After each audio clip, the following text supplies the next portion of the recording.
పంచాయతీరాజ్ మరియు గ్రామీణాభివృద్ధి శాఖల్లో రాష్ట్ర స్థాయి నుండి గ్రామ స్థాయి వరకు పనిచేస్తున్న ప్రతి ఒక్క అధికారికి హృదయపూర్వక నమస్కారాలు, శుభాకాంక్షలు. ఈ మీటింగ్లో నాతో పాటు పాల్గొంటున్న ప్రిన్సిపల్ సెక్రటరీ శ్రీ శశిభూషణ్ గారికి, పంచాయతీరాజ్ కమిషనర్ శ్రీ కృష్ణతేజ గారికి, మిగతా ఉన్నతాధికారులందరికీ కూడా నా హృదయపూర్వక నమస్కారం. ఇందాక రివ్యూ చూస్తూ ఉంటే 2014 నుంచి 2019 వరకు మన మన్రేగా ఎట్లా జరిగినాయి వర్క్స్, 19 నుంచి 24 వరకు జరిగితే చాలా వెనుకబడి ఉన్నాం. సో దాన్ని తొందరగా పూర్తి చేయాలి, దాని అనుకున్న టార్గెట్స్ పూర్తి అవ్వాలి అనే ఉద్దేశంతో ఈ మాట్లాడాం. ఒకే రోజు ఈ గ్రామసభ తీర్మానాలు చేయాలి అనేది చాలామంది కోరిక. ఇది పంచాయతీరాజ్ వ్యవస్థలో గ్రామ పంచాయతీల నుండి జిల్లా పరిషత్ వరకు పటిష్టంగా ఉన్నప్పుడే నిజంగా మనం అనుకున్న అభివృద్ధి ముందుకు తీసుకెళ్ళగలుగుతాం. అందుకని దాంట్లో భాగంగానే ఆగస్టు 23 తారీఖున రాష్ట్ర వ్యాప్తంగా 13,326 గ్రామ పంచాయతీల్లో ఇప్పుడు ఇంతకుముందు ఎన్నడూ లేని విధంగా ఒకే రోజున గ్రామ సభలు నిర్వహిస్తూ ఉన్నాం. జిల్లా పంచాయతీ అధికారులు, గ్రామ పంచాయతీ అధికారులందరికీ గ్రామసభ నిర్వహణపై పూర్తిస్థాయి అవగాహన కల్పించాలి. గ్రామసభ సమాచారాన్ని కనీసం 2 రోజుల ముందుగా టామ్ ద్వారా తెలియజేయాలి. ఈ గ్రామ సభలు అర్థవంతంగా నిర్వహించాలంటే గ్రామస్తులు, ప్రజాప్రతినిధులు, అధికారులు అది మనస్ఫూర్తిగా పాల్గొంచుకోవాలని కోరుకుంటా ఉన్నాం. ఈ గ్రామ సభల్లో ఉపాధి హామీ పథకంలో ప్రతి కూలీ కుటుంబం సంవత్సరంలో 100 రోజులు పనిచేసే విధంగా అవగాహన కల్పించాలి. కూలీలకి ఉన్న హక్కులను తెలియజేయాలి. రైతులకు ఉపాధి హామీ పథకాన్ని సద్వినియోగం చేసుకోవడానికి సంబంధించిన పనుల వివరాలను గ్రామ సభల్లో ప్రతి ఒక్కరికి అర్థమయ్యే విధంగా తెలియజేయాలి. దాంట్లో ముఖ్య కీలకమైనవి మనకి దాదాపు 44 నుంచి 46 దాకా పనులు నిర్దేశింపబడ్డాయి. మీరు కొంచెం వివరంగా చూసి ఆ గ్రామాల్లో ప్రయారిటీని బట్టి ముందుకు తీసుకెళ్లవలసింది కోరుకుంటా ఉన్నాం.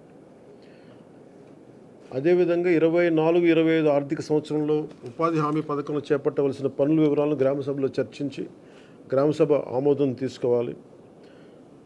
ఇది ప్రత్యేకించి గత కొన్ని సంవత్సరాలుగా మేము క్షేత్రస్థాయిలో తిరుగుతున్నప్పుడు మాకు అనిపించింది ఏంటంటే గ్రామసభ అనేది ఒక నామకే వాస్తేలా అయిపోయింది. దీన్ని నిజంగా గ్రామసభ అలా జరపాలి. ఇది ఏదో జరిపామని కాకుండా నిజంగా అన్ని వర్గాల ప్రజల్ని ఆ గ్రామసభలో పార్టిసిపేట్ చేసేలాగా మీరు కొంచెం చర్యలు తీసుకోవాలి.